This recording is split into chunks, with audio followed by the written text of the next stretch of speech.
Hey everyone! If you think the Korean War was just a small fight over a border, wow, are you in for a shock? The Korean War was far more complex and significant than just a border skirmish.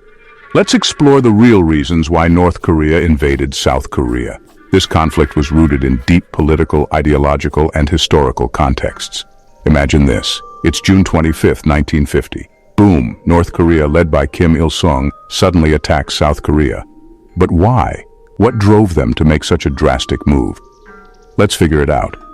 First, after World War II, Korea was divided in two at the 38th parallel. This division was not just a simple line on a map. It represented a significant geopolitical split. The northern part was influenced by the Soviet Union, while the southern part was under the influence of the United States. This division created two very different political and economic systems. The Soviet Union supported North Korea, and the United States supported South Korea.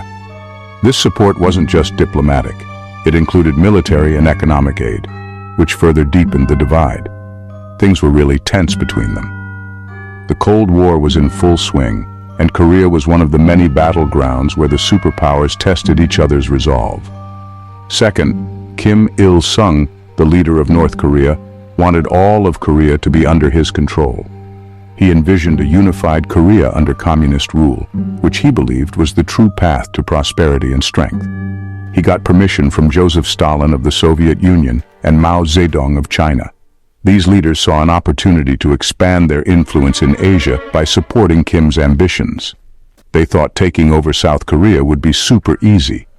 They underestimated the resilience of the South Korean forces and the commitment of the United States to defend its ally. But it wasn't just about uniting Korea. The invasion was also a strategic move in the larger context of the Cold War. The Cold War, a big fight between countries that believed in different political systems, was happening, and Korea became the center of that fight. The ideological clash between communism and capitalism was intense. Third, North Korea wanted to attack first before South Korea could attack them. They believed a preemptive strike would give them a significant advantage. They thought the best way to defend themselves was to attack first.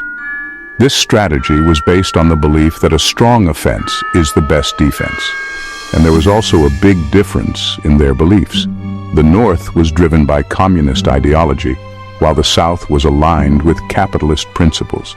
Communism versus capitalism, a huge clash. This ideological battle was not just about Korea. It was about the future direction of the world. This invasion started a terrible war, bringing in the United States, China, and even the United Nations.